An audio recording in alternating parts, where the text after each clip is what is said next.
नमस्कार, मी संकेत Deshpande. Top news Marathi चॅनलमध्ये आपलं स्वागत.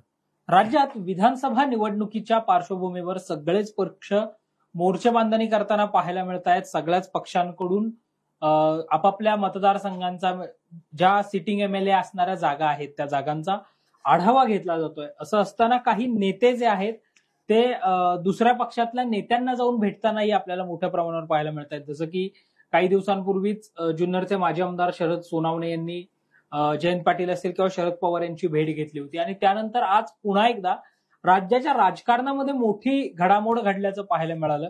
ही घडामोड अशी आहे की राज्याचे माजी शिक्षण राज्यमंत्री आणि प्रहारचे संस्थापक अचलपूरचे आमदार बच्चू कडू यांनी आज पुण्यातल्या मोदी बागेत, जे शरद पवारांचं निवासस्थान आहे पुण्यातील आणि कार्यालय देखील आहे, त्या ठिकाणी जाऊन शरद पवार यांची भेट घेतली आणि बच्चू कडू भेट घेऊन बाहेर येत आहेत तोपर्यंतच माजी राज्यसभा खासदार भाजपाचे प्रदेश उपाध्यक्ष संजय काकडे यांनी देखील शरद पवार यांची भेट घेतल्याचं पाहायला मिळालं. शरद पवार यांची भेट घेतल्यानंतर बच्चू कडू यांनी एक सूचक अशी पोस्ट जी आहे ती आपल्या सोशल मीडिया अकाउंटवर केल्याचं पाहायला मिळालं. ती पोस्ट अशी होती की झेंडा नाही तर राजकारणामध्ये अजेंडा महत्वाचा आहे आणि त्या अनुषंगाने कुठेतरी ही भेट किंवा झाल्याचं आपल्याला पाहायला मिळतंय. आपल्याला सर्वांनाच माहिती आहे की बच्चू कडू यांनी महायुती सरकारला पाठिंबा दिल्यानंतर दिव्यांग जे मंत्रालय स्थापन झालं त्या दिव्यांग मंत्रालयाचे पहिले मंत्री आपण होऊ, अर्थात मंत्रिपदाची इच्छा जी आहे ती बच्चू कडू यांनी बोलून दाखवली होती. मात्र आता विधानसभा लागली, मात्र मंत्रिमंडळाचा विस्तार काही झाल्याचं पाहायला मिळालं नाही आणि त्यामुळं कुठेतरी बच्चू कडूंची नाराजी ही महायुती सरकारवर असल्याचं पाहायला मिळालं. दुसऱ्या बाजूला संजय काकडेंच्या बाबतीमध्ये जर आपण बोललो तर संजय काकडे हे पुण्यातलं मोठं नाव आहे. राज्यसभेवर देखील ते खासदार म्हणून होते आणि पुणे लोकसभा निवडणुकीच्या वेळी पुण्यातून लोकसभा निवडणूक लढवण्यासाठी ते इच्छुक देखील असल्याचं पाहायला मिळालं होतं. मात्र ज्यावेळी मुरलीधर मोहोळ यांना उमेदवारी मिळाली त्यावेळी काहीसे नाराज झालेल्या संजय काकडेंची अनेक भाजपाच्या नेत्यांनी मनधरणी केल्याचं पाहायला मिळालं. ज्याच्यामध्ये सार्वजनिक बांधकाम मंत्री रवींद्र चव्हाण तर स्वतः संजय काकडेंच्या निवासस्थानी गेले होते आणि त्यानंतर कुठेतरी शेवटच्या टप्प्यामध्ये प्रचाराच्या संजय काकडे हे सक्रिय झाल्याचं पाहायला मिळालं. नंतर लोकसभा निवडणूक होऊन 2-1 महिने उलटले, मात्र संजय काकडे फारसे सक्रिय वाटत नव्हते आणि आज अचानक त्यांनी जाऊन शरद पवार यांची भेट घेतलेली आहे. या सगळ्या पार्श्वभूमीवर राज्याच्या राजकारणामध्ये नेमकं काय चाललंय किंवा राज्याच्या राजकारणामध्ये नेमकं काय घडू शकतं या विषयावर आपण चर्चा करणार आहोत आणि या चर्चेमध्ये किंवा या लाईव्ह मध्ये माझ्या सोबत असणार आहे माझा सहकारी राजरत्न जोंधळे. राजरत्न, लोकसभा झाली, विधानसभेची निवडणूक येऊ घातलेली आहे आणि राजकीय विश्लेषक किंवा अनेक ज्येष्ठ पत्रकार जसं सांगतात तसं लोकसभा हा फक्त ट्रेलर होता, खरा पिक्चर विधानसभा असणार आहे आणि त्याची कुठेतरी झलक आपल्याला आता राज्याच्या राजकारणामध्ये पाहायला मिळते. संकेत, आपण बघितलं तर राज्यामध्ये विशेषतः आपण ज्यावेळी लोकसभा निवडणुका जाहीर झाल्याच्या नंतर भारतीय जनता पक्षाने महाराष्ट्रामध्ये विशेषतः नरेंद्र मोदी असतील, अमित शहा असतील यांनी महाराष्ट्रामध्ये सभा घेतल्या होत्या आणि त्यांना महाराष्ट्राकडून पक्षाकडून महायुतीकडून त्यांना अपेक्षा होती की जास्तीत जास्त जागा ह्या आपल्याला महाराष्ट्रामधून मिळतील. त्याप्रकारे महायुतीने नारा सुद्धा दिला होता की अबकी बार महाराष्ट्रामध्ये 45 पार. परंतु ज्यावेळी महाराष्ट्राचे लोकसभेचे निकाल लागले, निकालामध्ये जरी भारतीय जनता पक्ष आणि अर्थात एनडीएची सत्ता ही देशामध्ये आली, परंतु ज्या प्रकारचं यश अपेक्षित होतं महायुतीला, ते अपेक्षित यश जे आहे ते महाराष्ट्रामध्ये मिळालेलं नाही. कारण 48 जागांपैकी जर आपण बघितलं संकेत, तर भारतीय जनता पक्षाला विशेषतः फक्त 8 जागांवरती समाधान मानावं लागलेलं आहे. हा फार मोठा धक्का होता. ज्या भारतीय जनता पक्षाच्या 2019च्या लोकसभा निवडणुकीमध्ये 23 जागा होत्या, त्या भारतीय जनता पक्षाला केवळ 8 जागांवरती समाधान मानावं लागलं. त्यामुळे सर्वच राजकीय पक्ष हे राज्यामध्ये जोरदार तयारीला लागलेले आहेत. एका बाजूला महाविकास आघाडी जी आहे ती विधानसभेची तयारी करताना दिसून येते, तर दुसऱ्या बाजूला महायुतीकडून जो धक्का त्यांना लोकसभा निवडणुकीमध्ये बसलेला होता, ज्या प्रकारे भारतीय जनता पक्ष ज्या प्रकारे इंटरनल सर्व्हे करतं त्या प्रकारचे सर्व्हे हे शिंदेच्या शिवसेनेने सुद्धा करायला सुरुवात केलेली आहे आणि नव्याने सहभागी झालेला महायुतीमधला जो पक्ष आहे अजित पवार यांचा राष्ट्रवादी काँग्रेस पक्ष, त्यांनी सुद्धा आमदारांच्या अंतर्गत सर्वेक्षणाला सुरुवात केलेली आहे आणि ज्या आमदारांची कामगिरी समाधानकारक नाहीये त्यांना तिकीट दिलं जाणार नाहीये आणि तशा सूचना सुद्धा दिलेल्या आहेत. ज्यांची कामगिरी समाधानकारक नाहीये त्यांनी पक्षामध्ये मतदारसंघामध्ये जाऊन लोकांशी संपर्क वाढवावा अशा सूचना सुद्धा देण्यात आलेल्या आहेत. आपण काही दिवसांपासून बघतोय की ज्यावेळी लोकसभा निवडणुकीच्या आधी राज्यातलं वातावरण खूप वेगळं होतं आणि ज्यावेळी लोकसभेचे निकाल आले त्यानंतर पूर्णपणे ते वातावरण कुठेतरी महाविकास आघाडीच्या बाजूने आपल्याला दिसून आलेलं आहे. कारण ज्यावेळी लोकसभा निवडणुकीचे निकाल आले, निकालानंतर जर आपण बघितलं की जे एका जिल्ह्यामध्ये 6 विधानसभेचे मतदारसंघ असतात, त्या मतदारसंघांचं जर आपण विधानसभेच्या जर विश्लेषण जर करायचं गेलं संकेत, तर जवळपास 168 ठिकाणी महाविकास आघाडी जी आहे ते लोकसभा निवडणुकीमध्ये आघाडीवरती होती. त्यामुळे कुठेतरी महायुतीकडून सिरियस मोडवरती विधानसभेच्या तयारी करताना महायुती जी आहे ती दिसून येते. आणि त्याच अनुषंगाने आपण बघतोय की दुसऱ्या बाजूला ज्या प्रकारे आपण बघतोय की राष्ट्रवादी काँग्रेस पक्ष फुटला, अजित पवारांचा गट असेल, शरद पवारांचा गट असेल, हे 2 गट झाले. त्याच प्रकारे शिवसेना फुटली. शिवसेनेच्या बाबतीत बघितलं तर एका बाजूला ठाकरेंची शिवसेना, दुसऱ्या बाजूला शिंदेची शिवसेना, असे 4 ऑप्शन झाले. तर दुसऱ्या बाजूला काँग्रेस आणि भारतीय जनता पक्ष असे 6 ऑप्शन झाले. तर परत बघितलं तर आपण वंचित बहुजन आघाडी आणि जो मनसे आहे असे जवळपास राज्यामध्ये 8 ऑप्शन तयार झालेले आहेत. त्यामुळे कुठेतरी राज्याच्या राजकारणामध्ये छोट्या पक्षांना स्कोप आहे का, अशी चाचपणी छोटे पक्ष करताना दिसून येतात. आणि त्याच अनुषंगाने जर आपण बघितलं तर शेतकरी संघटनेचे जे नेते आहेत राजू शेट्टी यांनी काही दिवसांपूर्वी छत्रपती संभाजीनगरमध्ये जाऊन एमआयएमचे माजी खासदार इम्तियाज जलील यांची भेट घेतलेली होती. बच्चू कडू यांनी सुद्धा कुठेतरी महायुतीला अल्टिमेटम दिला होता की दिव्यांगाच्या ज्या मागण्या आहेत त्या मागण्या मान्य करा, मजुरांच्या ज्या मागण्या आहेत त्या मागण्या मान्य करा, त्याचबरोबर शेतकऱ्यांच्या मागण्या ज्या आहेत त्या मागण्या मान्य करा, अन्यथा आम्हाला वेगळा विचार करावा लागेल, असा अल्टिमेटम सुद्धा बच्चू कडू यांनी दिला होता. काल त्यांनी औरंगाबाद म्हणजे छत्रपती संभाजीनगरमध्ये मोठा मेळावा सुद्धा घेतला होता. आणि त्याच अनुषंगाने कुठेतरी राज्यामध्ये तिसरी आघाडी होते की काय अशी चर्चा सुद्धा सुरू झाल्याचं आपल्याला पाहायला मिळालं होतं. कालच ही चर्चा सुरू झालेली होती संकेत. आणि आज पुण्यामध्ये येऊन बच्चू कडू यांनी थेटपणे शरद पवार यांची भेट घेतली आणि परत एकदा बच्चू कडू हे महाविकास आघाडीमध्ये सहभागी होतात की काय अशी चर्चा सुरू झाली. आज ज्यावेळी पत्रकारांशी संबोधित करताना बच्चू कडू यांच्यासोबत खासदार सुप्रिया सुळे होते, त्यावेळेस बच्चू कडू यांनी सांगितलं की आम्ही सरकारला सांगितलेलं आहे, सरकारने आमच्या मागण्या 2 महिने सरकारकडे आहेत, सरकारने ह्या मागण्या मान्य कराव्या, अन्यथा आमच्या पुढे पर्याय हे खुले आहेत.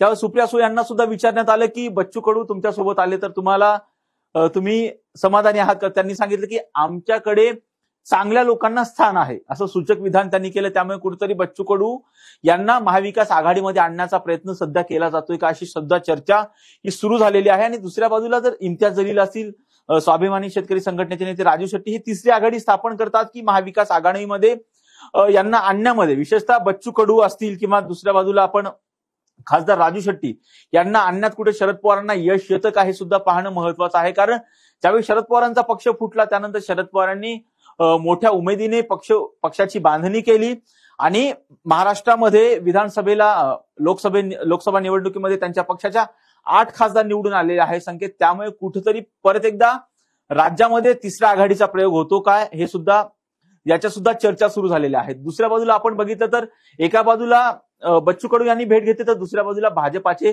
राज्यसभेचे माजी खासदार आहेत संजय काकडे यांनी सुद्धा शरद पवारांची भेट घेतली. काही दिवसांपूर्वी संजय काकडे जे आहेत ते लोकसभा निवडणूक लढवण्यासाठी इच्छुक होते, परंतु त्यांना लोकसभेचं तिकीट दिलं गेलेलं नाही. जे माजी महापौर होते मुरलीधर मोहोळ यांना लोकसभा निवडणुकीचं तिकीट दिलं, ते निवडून सुद्धा आले, त्यांना केंद्रात त्यांची राज्यमंत्री पदावरती वर्णी सुद्धा लागलेली आहे.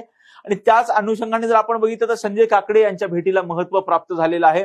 पत्रकारांशी संबोधित करताना संजय काकडे यांच्यासोबत एक माजी नगरसेवक सुद्धा होते.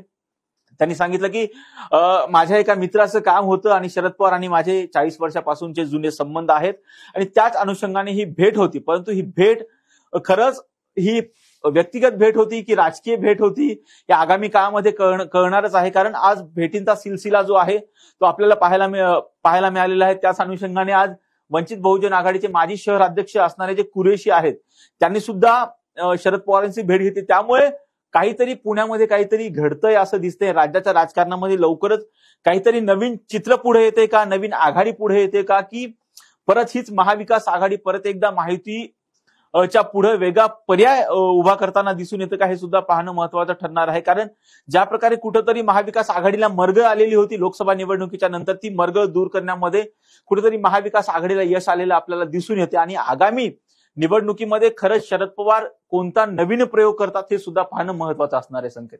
जे पुण्यात पिकतं ते देशात विकलं जातं असं म्हणतात राजरत्न, आणि त्या अनुषंगानं पुणे नेहमीच राज्याच्या सत्ता केंद्राच्या जवळ गेल्याचं आपल्याला पाहायला मिळतं. आणि त्या अनुषंगाने आजच्या भेटी जर आपण पाहिल्या, अर्थातच बच्चू कडू असतील किंवा संजय काकडे असतील. संजय काकडेंनी जसं सांगितलं तसं पवार परिवाराशी, पवार फॅमिलीशी संजय काकडेंचे फार चांगले आणि जवळचे संबंध राहिलेले आहेत. त्यांनी स्वतः सांगितलं की 40 वर्षापासूनचे आपले संबंध आहेत. मात्र नितीन गडकरी आणि देवेंद्र फडणवीसांचीही संजय काकडे यांचं तेवढंच सख्य असल्याचं आपल्याला पाहायला मिळतं. आणि असं म्हटलं जातं की ज्यावेळी ते अपक्ष म्हणून, खासदार म्हणून निवडून आले, त्यावेळी देवेंद्र फडणवीस यांच्या सांगण्यावरून त्यांनी भाजपाला पाठिंबा दिला होता. मात्र मागच्या काही दिवसांपासून संजय काकडे हे स्वपक्षावर, अर्थात भाजपावर नाराज असल्याचं पाहायला मिळतंय. त्या अनुषंगाने ही भेट आणि कुठेतरी विधानसभेच्या पार्श्वभूमीवर जो बच्चू कडूंचा मतदारसंघ आहे अचलपूर अमरावती जिल्ह्यात येतो. अमरावतीचा खासदार काँग्रेसचा आहे आणि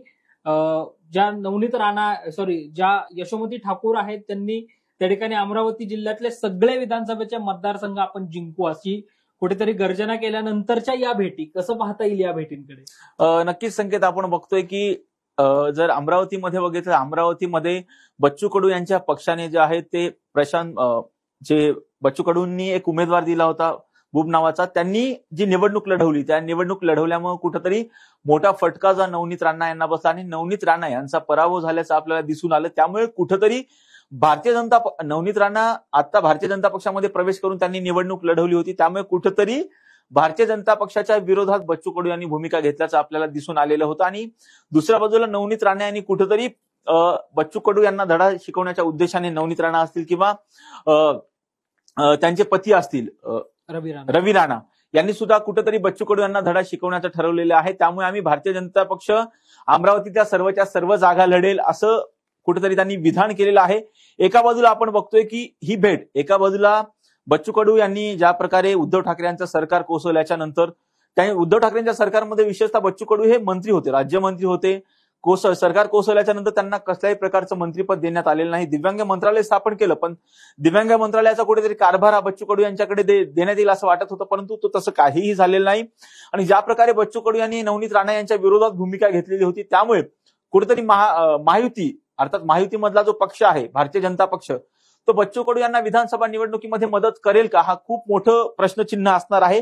आणि त्याच अनुषंगाने कुठेतरी महाविकास आघाडीला जवळ करून आपण विधानसभा निवडणूक लढवल्याच्या नंतर कुठेतरी आपल्या पक्षाला, प्रहार संघटनेला त्याचा कुठेतरी फायदा होईल. त्या अनुषंगाने ही भेट राजकीय भेटच असू शकते. संकेत, जरी दिव्यांगांच्या मागण्या असतील, शेतकऱ्यांच्या मागण्या असतील किंवा मजुरांच्या मागण्या आम्हाला मान्य करायच्या आहेत असं जरी बच्चू कडू म्हणत असतील, तरी विधानसभा निवडणुकीला जेमतेम 2 महिने शिल्लक आहेत. त्यामुळे ह्या भेटीला महत्व आहे आणि कुठेतरी आपल्या पक्षाला फायदा व्हावा या दृष्टिकोनातूनच बच्चू कडू यांनी शरद पवार यांची भेट घेतलेली आहे.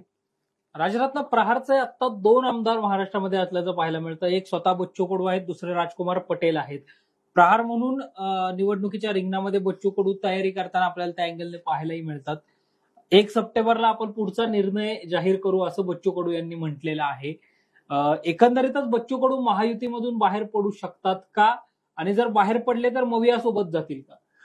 संकेत, आता आपण एखादं विधान करणं खूप धाडसाचं होईल, कारण बच्चू कडू यांनी ज्या प्रकारचे विधान केलं, शरद पवारांची घेतलेली भेट असेल, दिव्यांग शेतकरी आणि मजुरांच्या ज्या मागण्या, ज्या 18 मागण्या त्यांनी सांगितल्या, जवळपास मला वाटतं 18 मागण्या त्यांनी, 18 मागण्या त्या मान्य जर सरकारने केल्या तर आम्ही वेगळा विचार करू असं बच्चू कडू यांनी सांगितलेलं आहे. त्यामुळे ज्या प्रकारे उद्धव ठाकरे यांचं सरकार कोसळल्याच्या नंतर ज्या प्रकारे बच्चू कडू यांनी सांगितलं होतं की देवेंद्र फडणवीसांच्या एका फोनवरती मी गुवाहाटीला वगैरे गेलो होतो, त्यामुळे देवेंद्र फडणवीस यामध्ये काय पुढाकार घेतात आणि बच्चू कडूला महायुतीमध्ये परत एकदा थांबवण्यामध्ये देवेंद्र फडणवीस यांना यश येतं का, हे सुद्धा पाहणं महत्वाचं आहे. कारण बच्चू कडू यांना मंत्रीपद मिळालेलं नाही, त्यामुळे बच्चू कडू नाराज आहेत. आणि दुसऱ्या बाजूला जर आपण बघितलं तर आता ज्या प्रकारे लोकसभेचे निकाल लागलेले आहेत महाराष्ट्रामधले, विशेषतः ते पूर्णपणे महायुतीच्या विरोधात निकाल गेल्याचं आपल्याला दिसून येतं. आणि परत एकदा राज्यामध्ये जे मराठा आरक्षणाचा मुद्दा अत्यंत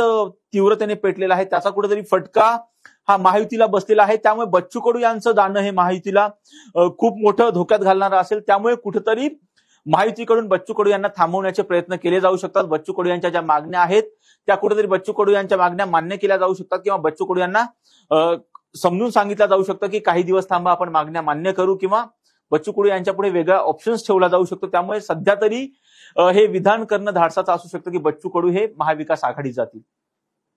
एकंदरीतच जर आपण पाहिलं तर बच्चू कडू यांनी आज शरद पवार यांची भेट तर घेतलेली आहे, मात्र लोकसभा निवडणुकीमधलं एक मोठं उदाहरण आपल्या समोर आहे अर्थातच महादेवराव जानकर यांचं, की महादेवराव जानकर यांना राष्ट्रीय समाज पक्षाच्या चिन्हावर माढा लोकसभेची निवडणूक जी आहे ती लढावी किंवा माढा लोकसभेतून महाविकास आघाडी त्यांना मदत करेल असं स्वतः शरद पवार यांनी सांगितल्याचं पाहायला मिळालं होतं. महादेवराव जानकर म्हाडातनं लोकसभा निवडणूक लढतील असं अनेकांना वाटलंही होतं, मात्र शेवटच्या क्षणी राज्याचे उपमुख्यमंत्री देवेंद्र फडणवीस यांनी डाव टाकला आणि तो यशस्वी झाला. महादेवराव जानकर महायुती बरोबर राहिले आणि परभणीतनं त्यांनी लोकसभेची निवडणूक देखील लढली. तसंच काहीच बच्चू कडूंच्या बाबतीमध्ये होऊ शकतं का? बच्चू कडूंची नाराजी जी आहे ती मिटवण्यामध्ये किंवा बच्चू कडूंच्या नाराजी कमी करण्यामध्ये महायुतीचे नेते अर्थात एकनाथ शिंदे असतील, उपमुख्यमंत्री देवेंद्र फडणवीस असतील, उपमुख्यमंत्री अजित पवार असतील आणि महायुती म्हणून जे प्रमुख नेते आहेत ते मध्यस्थी करणार का हे पाहणंही महत्वाचं असणार आहे. दुसऱ्या बाजूला संजय काकडे असतील किंवा वंचित बहुजन आघाडीचे जे पुणे शहराचे माजी अध्यक्ष आहेत, कारण वंचित बहुजन आघाडीने आता संपूर्ण पुणे शहर कार्यकारिणी जी आहे ती बरखास्त केलेली आहे, ते मुनवर कुरेशी असतील. या प्रमुख नेत्यांनी ज्येष्ठ नेते महाराष्ट्राचे माजी मुख्यमंत्री, देशाचे माजी कृषी आणि संरक्षण मंत्री शरद पवार यांच्या घेतलेल्या भेटीमुळे आजचा शनिवार कुठेतरी राज्याच्या राजकारणामध्ये आणि विशेषतः पुण्यासाठी पॉलिटिकल सॅटरडे ठरल्याचं पाहायला मिळालं. अशाच ताज्या आणि महत्वपूर्ण बातम्यांसाठी पाहत रहा टॉप न्यूज मराठी, आपला महाराष्ट्र आपली बातमी. आणि होय, टॉप न्यूज मराठी चॅनल आता जिओ टीव्हीच्या OTT प्लॅटफॉर्मवर तेही 24 तास.